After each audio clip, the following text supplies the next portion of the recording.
혹시 아무런 이유 없이 신앙이 차갑게 식어버린 것 같은 순간을 경험한 적 있으신가요?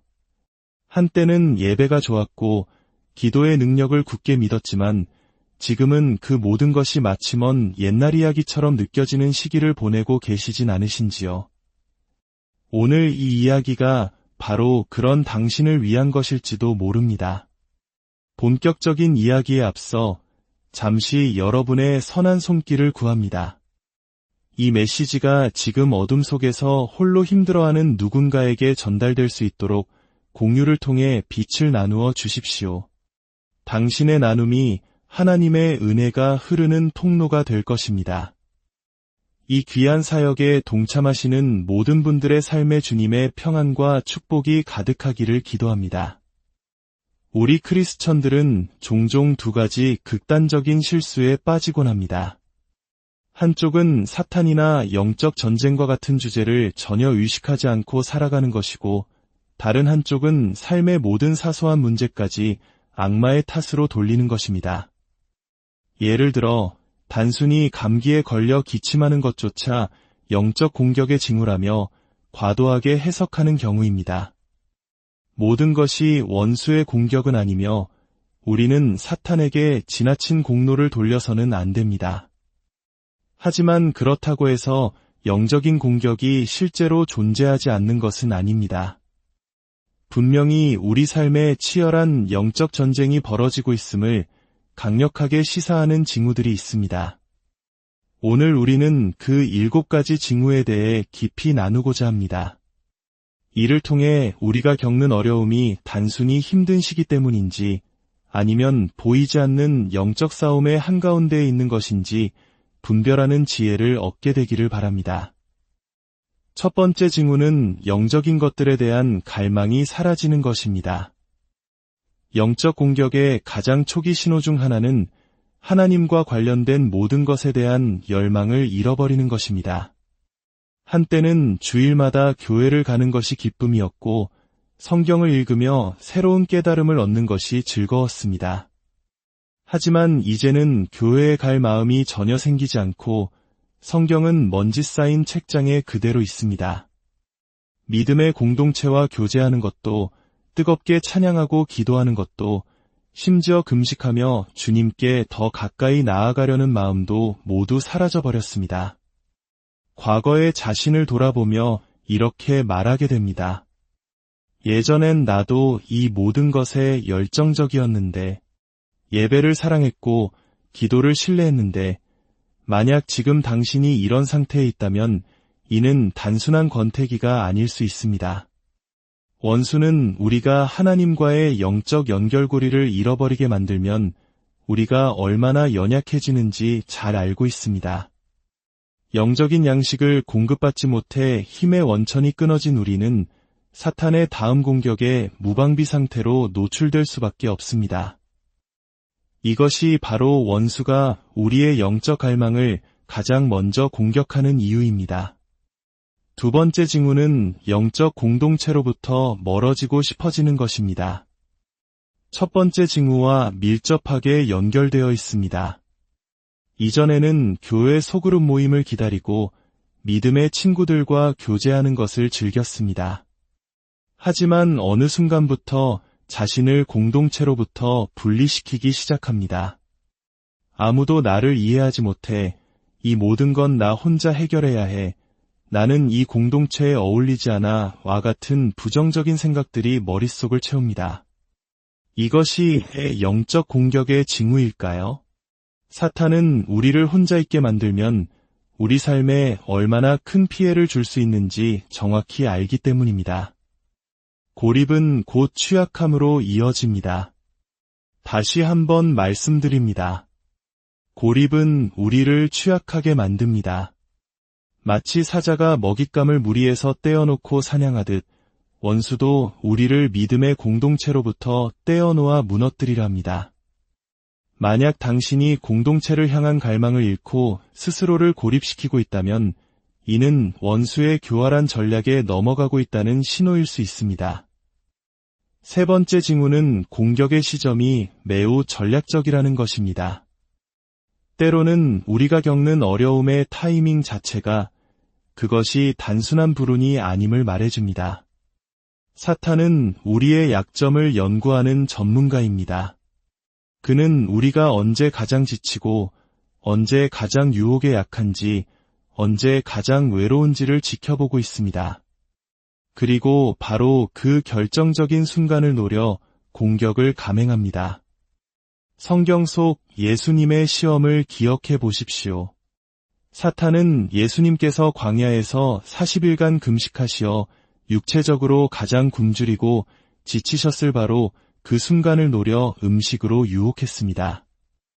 왜 하필 40일째였을까요? 예수님께서 가장 연약해지신 때를 기다린 것입니다. 또한 그 시점은 예수님께서 공생의 사역을 막 시작하시기 직전이었습니다. 사탄은 만약 여기서 예수님을 넘어뜨릴 수만 있다면 인류 구원이라는 위대한 사역 자체를 막을 수 있을 것이라 계산했던 것입니다. 엘리야 선지자의 이야기도 마찬가지입니다. 그는 갈멜산에서 바알 선지자 850명과 싸워 위대한 영적 승리를 거두었습니다. 그의 인생에서 가장 큰 승리의 순간이었을 것입니다. 그러나 그 승리가 끝나자마자 이세벨 여왕의 위협 한마디에 그는 깊은 낙심에 빠져 스스로 목숨을 끊고 싶어 했습니다.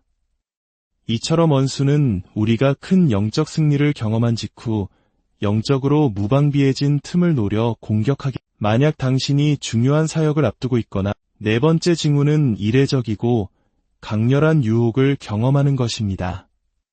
우리는 살아가면서 늘 유혹을 받습니다. 하지만 영적 공격 아래 있을 때의 유혹은 그 종류와 강도 면에서 평소와는 차원이 다릅니다. 이전에 겪어보지 못했던 기이한 형태의 유혹이거나 평소라면 충분히 이겨낼 수 있었을 유혹이 뿌리치기 힘들 만큼 강력하게 다가옵니다. 제 개인적인 경험을 하나 나누겠습니다. 수년 전 제가 맡았던 설교 중 가장 큰 규모의 교회에서 주일 설교를 준비하던 토요일 밤이었습니다. 설교 원고를 마지막으로 다듬고 있는데 갑자기 모르는 번호로 문자 메시지가 오기 시작했습니다. 그 메시지에는 제 전화번호를 어떻게 알았는지 누구인지 전혀 알 수 없었습니다. 저는 그 사진들을 보지 않으려 애썼지만 메시지는 끊임없이 도착했습니다. 결국 그 번호를 차단해야만 했습니다. 하지만 이미 제 마음과 생각은 큰 타격을 입은 후였습니다. 하나님을 위한 중요한 사역을 바로 앞둔 그 시점에 제 인생에서 전에도 없었고 후에도 없었던 그런 방식의 공격이 가해진 것이 과연 우연이었을까요? 저는 그것이 저를 무너뜨리려는 사탄의 전략적인 공격이었음을 확신합니다. 이처럼 평소와 다른 종류와 강도의 강력한 유혹에 직면하고 있다면 그 배후에 있는 영적인 실체를 분별해야 합니다. 다섯 번째 징후는 갑작스럽고 극심한 낙심에 빠지는 것입니다. 우리가 하나님을 위해 위대한 일을 시도하려고 할 때 원수가 가장 즐겨 사용하는 무기가 바로 낙심입니다. 그는 그리고 종종 우리 주변 사람들의 말과 비난을 통해 우리를 낙심하게 만듭니다. 구약 성경의 느헤미야가 완벽한 예입니다. 그는 무너진 예루살렘 성벽을 재건하라는 하나님의 부르심을 받고 이대한 프로젝트를 시작했습니다. 저 미약한 유다 사람들이 하는 일이 무엇인가? 그들이 하루에 이 일을 마치려는가? 그들이 건축하는 돌성벽은 여우가 올라가도 곧 무너지리라라며 그의 사기를 꺾으려 했습니다. 원수는 조롱과 낙심으로 통하지 않으면 두려움이라는 무기를 사용합니다. 그들은 이러한 외부의 공격은 결국 성벽을 재건하던 유다 백성들 내부의 불평으로 이어졌습니다. 일꾼들의 힘이 다 빠졌는데 아직도 옮겨야 할 흙더미가 산더미 같으니 우리가 성을 건축하지 못하리라. 이처럼 원수는 외부의 공격을 통해 우리 내면의 의심과 두려움, 혼란을 증폭시켜 하나님의 계획을 좌절시키려 합니다. 6번째 징후는 극심한 정죄감에 시달리는 것입니다. 우리가 죄를 지었을 때 성령님께서는 우리 마음의 죄에 대한 깨달음과 슬픔, 즉 책망을 주십니다. 이는 우리가 회개하고 하나님께 돌아오도록 이끄는 선한 과정입니다. 하지만 이 책망이 정죄로 변질된 정죄감은 이런 생각들을 동반합니다. 내가 저지른 죄 때문에 하나님은 더 이상 너를 사랑하지 않아. 너는 기도할 자격도 없어. 너 같은 죄인이 어떻게 성경을 읽고 예배를 드릴 수 있겠어? 하나님은 절대로 너를 용서하지 않으실 거야. 이러한 생각들은 모두 우리를 하나님으로부터 멀어지게 만들려는 사탄의 거짓말입니다. 그렇다면 성령님이 주시는 책망과 사탄이 주는 정죄를 어떻게 구별할 수 있을까요? 책망은 우리를 회개로 이끕니다. 하나님께서 용서해 주실 것이라는 소망이 있기 때문입니다. 반면 정죄는 우리를 절망으로 이끕니다. 결코 이 죄에서 벗어날 수 없을 것이라는 무력감에 빠지게 합니다. 책망은 우리를 하나님께로 더 가까이 나아가게 합니다. 하나님, 제가 죄를 지었습니다. 용서하여 주시옵소서라고 기도하게 만듭니다. 반면 정죄는 우리를 하나님으로부터 멀리 밀어냅니다. 기도조차 할 수 없게 만듭니다. 책망은 구체적인 죄를 지적하지만 정죄는 모호한 죄책감과 수치심을 안겨주며 너는 실패자야라고 속삭입니다. 마지막으로 책망은 은혜와 회복의 길을 제시하지만 정죄는 아무런 출구가 없는 막다른 길로 우리를 몰아넣습니다. 7번째 징후는 인간관계, 특히 부부관계에서 나타나는 비정상적인 갈등입니다. 원수는 때로 우리를 공격하기 위해 가장 가까운 관계 속에 불화를 심습니다. 물론 모든 부부나 인간관계에는 오해나 성격 차이로 인한 일반적인 갈등이 존재합니다. 하지만 영적 공격으로 인한 갈등은 몇 가지 특징을 보입니다. 첫째, 갈등이 아무런 이유 없이 비이성적으로 시작됩니다. 특별한 계기도 없었는데 갑자기 폭발하며 상대방의 말과 행동이 도무지 이해가 되지 않습니다. 둘째, 문제 해결이 불가능하게 느껴집니다. 일반적인 갈등은 대화를 통해 해결의 희망을 찾을 수 있지만 영적 공격 아래에서의 갈등은 마치 거대한 벽에 부딪힌 것처럼 해결이 불가능하다는 절망감을 줍니다. 셋째, 똑같은 문제가 계속해서 반복되며 갈수록 상황이 악화됩니다. 갈등이 반복될수록 적대감은 더욱 커져만 갑니다.